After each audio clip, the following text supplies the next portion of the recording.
Art layer ने Celestia Strecker के लिए एयर ड्रॉप ओपन कर दिया, लेकिन एयर ड्रॉप ओपन होते ही कुछ अनएक्सपेक्टेड चीज़ सामने आई है। और स्पेशली वो लोग जिन लोगों के पास कम फंड्स हैं, ओनली 5 टिया हैं, 10 टिया हैं, उन लोगों के लिए थोड़ी डिस्करेजिंग न्यूज़ थी, क्योंकि जो क्राइटेरिया था, जो रिक्वायरमेंट थी, वो चेंज हो गई है। लेकिन इस वीडियो का सोल पर्पस है आप लोगों को ये बात समझाना, या फिर एटलीस्ट आप लोगों को सजेस्ट करना कि आप लोग कैसे कम से कम फंड्स के साथ भी आप एयर ड्रॉप फार्मिंग कर सकते हैं, या फिर मैक्सिमम प्रॉफिट्स दे सकते हैं आप प्री सेल्स में या फिर एयर ड्रॉप्स में। अभी एक चीज़ बताता चलूँ, पहले से पहले कुछ इस तरह की रिक्वायरमेंट नहीं थी, अगर रिक्वायरमेंट थी भी तो बहुत ज़्यादा कम थी। जैसे कि किसी बंदे ने अगर 2 आटम या 2 टिया भी स्टे किए हुए हैं तो उसको भी एयर ड्रॉप्स मिले हैं। लेकिन अभी यहाँ पर देखेंगे तो इनका जो क्राइटेरिया रिक्वायरमेंट थी वो काफ़ी ज़्यादा चेंज हुई है। मिनिमम 35 टिया जिस बंदे ने स्टे किए हैं उसको 200 कॉइन्स मिले हैं, 200 आल्ट्स मिले हैं। अगर आपके कॉइन 35 से कम थे तो आपको कुछ भी आल्ट लेयर का कॉइन नहीं मिला। अभी 35 एंड अबव अभी हर बंदा इतना मेरे पास फॉर एग्जांपल मैंने कम स्टे किए हुए थे, और ज़्यादा इस तरह बंदे रहेंगे जिन लोगों ने 10, 15 या 20 कॉइन स्टे किए हुए थे।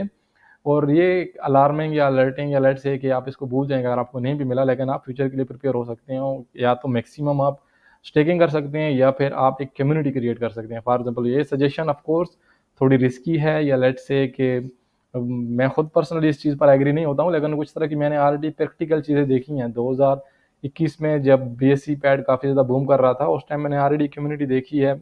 इंडियन केरला के आदमी थे, 6-7 आदमी थे, हमारी साइड पर थे, कंसल्टेंट थे, एक इलेक्ट्रिकल इंजीनियर थे। तो उन लोगों ने कम्युनिटी बनाई हुई थी कि सब ने मिलकर बीएससी पैड की मेंबरशिप ली हुई थी, और जितने भी कॉइन्स लॉन्च हो रहे थे उसमें वो लोग पार्टिसिपेट करते थे, और अपनी शेयर के हिसाब से, अपनी परसेंटेज के हिसाब से वो लोग डिस्ट्रीब्यूट करते थे। तो सिमिलरली इन केस ये बात मैं आपको क्यों बोल रहा हूँ, ये सजेशन क्यों दे रहा हूँ, क्योंकि यहाँ पर देखें क्राइटेरिया चेंज हुआ। तो हो सकता है बाकी आपके पास जितने भी अभी आने वाले एयर ड्रॉप्स हैं, अगर एयर ड्रॉप जोन में आप चेक करेंगे, एयर ड्रॉप्स 1 पर हम लोग चेक करते हैं तो काफ़ी ज़्यादा एयर ड्रॉप्स हैं जो भी अपकमिंग में है। ये तो एक हो गया, लेकिन इसके बाद भी बहुत ज़्यादा एयर ड्रॉप्स आने वाले हैं।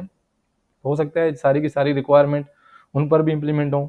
यहाँ पर देखें क्लेम नाउ में अभी आई थिंक आर्ट लेयर वाला शो हो रहा होगा, नहीं ये दूसरा है।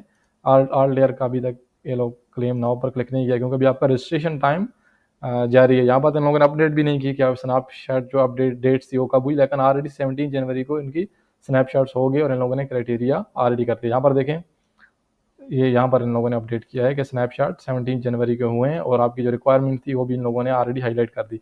लेकिन इसको भूल जाएं, इसके बाद भी बहुत ज़्यादा इस तरह के अपकमिंग हैं। ये सारे के सारे देखें अपकमिंग है, और टिया एंड आटोम एंड सारे के सारे होल्डर्स के लिए हैं। ये वाले ये हो गया, ये हो गया। तो इस तरह का आपके पास बेशतर और इस तरह के एयर ड्रॉप्स रहेंगे, जहाँ पर आपको not only risks taker, even हो सकता है ऑस्मो का क्राइटेरिया वो चेंज हो जाए, आटोमा क्राइटेरिया वो चेंज हो जाए, आपके पास जो जूनो है या बाकी जितने भी कॉइन्स हैं इनका क्राइटेरिया चेंज हो जाए। तो इसीलिए आपने एक कम्युनिटी क्रिएट कर सकते हैं आप अपने पास, not only the air drops farming, even जो आपकी प्री सेल्स है। इस एक सेल की मैं आपको एग्जांपल देता हूँ, काफ़ी ज़्यादा रचा बसा हुआ ये कॉइन है, क्योंकि बहुत ही जल्दी इसके स्टेज इंक्रीज़ हो रहे हैं। मैंने इन रियल में आपको बता रहा हूँ कि इतनी ज़्यादा फास्ट जो प्री सेल है मैंने इससे पहले नहीं देखी। बहुत ज़्यादा कॉइन्स हैं, महीनों तक उनकी प्री सेल रहती है, और एक स्टेज से दूसरे स्टेज जाने में कई दिन लग जाते हैं। लेकिन यहाँ पर देखेंगे, जब मैंने फर्स्ट वीडियो बनाई थी तो 7 स्टेज पर था, मैंने पहले बाई किया था 5th स्टेज पर, और प्लान कर रहा था कि दोबारा मैंने पार्टिसिपेट करना है। लेकिन 5th एंड 6th जो स्टेज था काफ़ी ज़्यादा जल्दी फास्ट आगे चला गया, और उसके बाद मैंने 7th स्टेज में पार्टिसिपेट किया। मैं फिर प्लान कर रहा था कि थोड़े और कॉइन ऐड करने हैं, लेकिन ऑलरेडी 9th स्टेज पर है, और 12th स्टेज होने हैं, 3 स्टेज हमारे पास बाकी हैं। लेकिन दिक्कत क्या है या प्रॉब्लम क्या है कि यहाँ पर आपके पास ERC20 या तो USDT होना चाहिए या फिर इथेरियम होना चाहिए, जो काफ़ी ज़्यादा एक्सपेंसिव है। फर्स्ट ऑफ ऑल आप पहले बाइनेंस इसको विड्रॉ करते हैं, बाइनेंस से विड्रॉ करते हुए आपको 6 से 7 डॉलर लग जाते हैं। फिर यहाँ पर आप कोई भी ट्रांजेक्शन रेज करते हैं तो एट एवरेज आपको $15 की ट्रांजेक्शन फ़ी लगती है। तो आपके $21 $25 तो ओनली सेंडिंग में और उसके बाद ट्रांजेक्शन रेज करने में चले जाते हैं। लेकिन अगर 4 से 5 बंदे मिलकर इसको कर रहे हैं, और वो लोग instead of sending here MetaMask में सेंड करने से पहले ही वो लोग एक ही बाइनेंस के अकाउंट में अपने फंड्स को कलेक्ट करते हैं, जहाँ पर उन लोगों को ओनली $0.12 इस तरह फी लगेगी। उसके बाद वो इथेरियम बाय करते हैं या ERC20 बाय करते हैं और सेंड करते हैं, और एक साथ पार्टिसिपेट करते हैं। एंड देन आपकी जितनी भी आपको डिस्ट्रीब्यूशन हो रही है उसके हिसाब से आप अपनी परसेंटेज में डिवाइड कर लेते हैं। तो सिमिलरली मैं आप लोगों को सजेस्ट करूंगा, आप अपने क्लोज के फ्रेंड्स चेक करें, फैमिली चेक करें, या वो लोग चेक करें जो ऑलरेडी इन चीज़ों में हैं, क्रिप्टो में हैं, एयर ड्रॉप फार्मिंग कर रहे हैं, और आपका अच्छा यकीन है उनके ऊपर, अच्छा एतमाद है उनके ऊपर। तो आप लोग आई थिंक मिलकर करना स्टार्ट करेंगे तो आपके लिए बहुत ही ज़बरदस्त रहेगा। उसकी रीज़न क्या है, अभी जितने भी अपकमिंग एयर ड्रॉप्स हैं, जितने भी आने वाले ड्रॉप्स हैं, हो सकता है रिक्वायरमेंट चेंज हो जाए। जो बनता है इंडिपेंडेंट, मतलब खुद के इंडिपेंडेंटली अगर कर सकता है 30 40 50 60 टीयर स्टेक कर सकता है, या लेट से आपका स्मोक कॉइन है, हो सकता है क्योंकि इसकी प्राइस बहुत ज़्यादा कम है तो हो सकता है 300 400 कॉइन्स की रिक्वायरमेंट हो जाए। तो इस तरह अगर आप इंडिपेंडेंटली कर सकते हैं तो बेशक करें, बहुत ही ज़बरदस्त चीज़ है। बेटर है कि आप इंडिपेंडेंट करें, क्योंकि जितनी भी मिसकम्युनिकेशन होती है या इस तरह की चीज़ें बाद में रिश्तों में, रिश्तेदारी में, या इवन जो दोस्ती है उसमें भी रुकावट बनती हैं, तो कभी भी पैसा इन्वॉल्व नहीं होना चाहिए इस तरह की चीज़ों में, स्पेशली आपके रिश्तों में।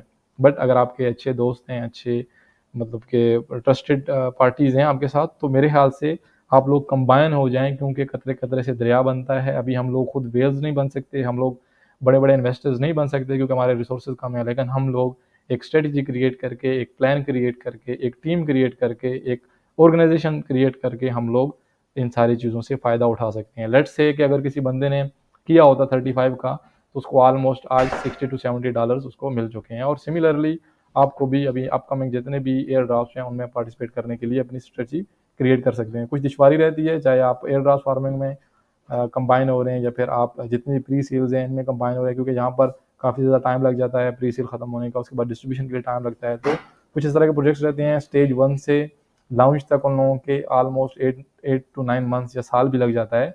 तो इस टाइम तक फिर आपको सब्र या फिर जितना भी जो आपका एतमाद है, जितना भी ट्रस्ट है, उसको होल्ड करके रहना पड़ेगा। बट एक मेरी सजेशन इसलिए थी क्योंकि अभी क्राइटेरिया हो सकता है नेक्स्ट आने वाले ड्राफ्ट्स का भी चेंज हो जाए और आप लोग इसी तरह सारे के सारे चांसेस को मिस करते रहेंगे। तो आई होप वीडियो का पर्पस क्लियर होगा। अगर कोई डाउट है, कुछ क्वेश्चन है, कुछ सजेशंस हैं, तो कमेंट सेक्शन में लिख दीजिए।